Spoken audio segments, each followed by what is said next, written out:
Hi అండి, welcome back to our channel ST Telugu vlogs and cooking videos. ఈరోజు మనము ఈ సీజన్లో దొరికే మెంతి కూరతోటి సూపర్ టేస్టీగా ఉండే పచ్చడి ప్రిపేర్ చేసుకుందాము. ఈ పచ్చడి మనకి వేడివేడి అన్నంలోకి చాలా బాగుంటుందండి.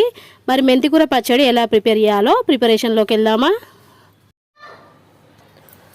ముందుగా ఒక కట్ట మెంతి కూర తీసేసుకొని ఇప్పుడు ఈ మెంతాకులు తెంపేసుకోవాలి. ఇలా ఆకులన్నీ తెంపేసుకొని పక్కన పెట్టేసుకోవాలి. ఇలా మొత్తము మెంతి ఆకులు తెంపుకున్న తర్వాత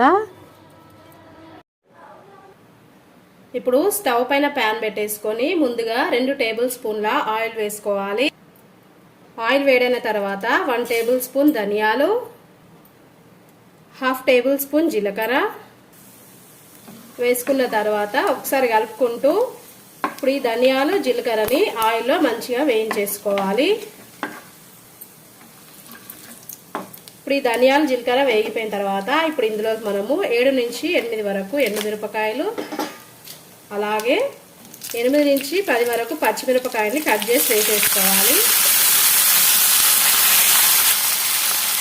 ఇప్పుడు ఈ పచ్చిమిరపకాయలు ఎండుమిరపకాయలని కలుపుకుంటూ వేయించేసుకోవాలి.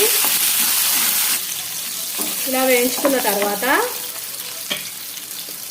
ఇప్పుడు ఇందులోకి 2 టేబుల్ స్పూన్లు వేయించుకున్న పల్లీలు వేసేసుకొని ఒకసారి మిక్స్ చేసేసుకుంటూ కాసేపు ఫ్రై చేసుకోవాలి.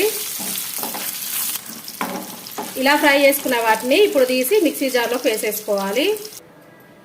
ఇప్పుడు మళ్ళీ స్టవ్ పైన ప్యాన్ పెట్టేసుకొని ఇందులోకి మెంతి కూర వేసేసుకోవాలి.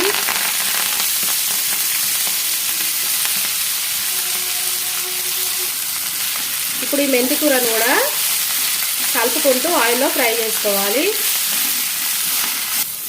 మెంతి కూరను వేయించుకున్న తర్వాత ఇప్పుడు ఈ మెంతి కూర తీసేసుకొని పక్కన పెట్టేసుకోవాలి. మళ్ళీ అదే ప్యాన్లోకి 2 టేబుల్ స్పూన్ల ఆయిల్ వేసేసుకొని ఆయిల్ వేడైన తర్వాత 5 టమాటాలను పీసెస్లా కట్ చేసి వేసుకోవాలి. ఇప్పుడు ఇందులోకి 1/2 టేబుల్ స్పూన్ పసుపు వేసేసుకొని కొంచెం నానబెట్టుకున్న చింతపండు వేసేసి ఒకసారి కలిపేసుకొని టమాటాలను మెత్తబడేంత వరకు ఉడికించేసుకోవాలి. టమాటాలు ఇలాగా మెత్తగా ఉడికిపోయిన తర్వాత ఇప్పుడు స్టవ్ ఆఫ్ వేసేసుకొని ఇప్పుడు మనము ఇందాక వేయించుకున్న పచ్చిమిర్చి ఎండుమిర్చిని మిక్సీ జార్లో వేసేసుకున్నాం కదా, అవి పూర్తిగా చల్లారిపోయినాయి.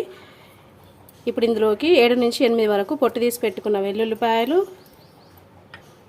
పచ్చడికి సరిపడినంత సాల్ట్ వేసేసుకొని ఇప్పుడు ఇందులోకి ఇందాక మనం వేయించుకున్న టమాటాలను సగం వేసేసుకోవాలి.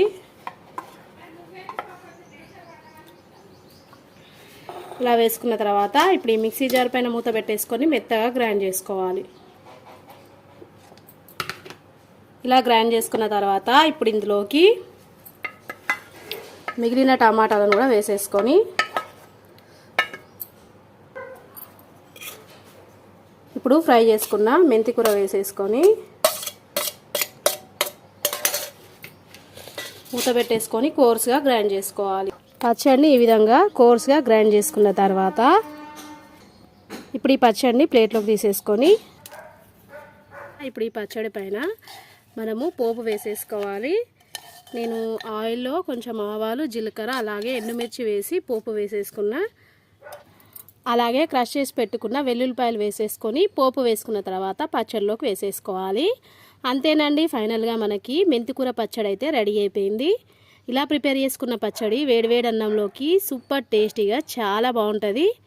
మరి ఈ సీజన్లో దొరికే మెంతికూరతోటి మీరు కూడా ఈ విధంగా పచ్చడి ప్రిపేర్ చేసుకొని టేస్ట్ చేయండి. టేస్ట్ చేసిన తర్వాత మీకు ఎలా వచ్చింది నాకు కామెంట్ రూపంలో తెలియజేయండి. వీడియో నచ్చితే లైక్ చేయండి, మీ ఫ్రెండ్స్కి, రిలేటివ్స్కి వీడియోని షేర్ చేయండి. నా ఛానల్ని కొత్తగా చూసే వాళ్ళైతే సబ్స్క్రైబ్ చేసుకోండి. ఓకే, బాయ్ ఫ్రెండ్స్, నెక్స్ట్ వీడియోతో మళ్ళీ కలుద్దాం.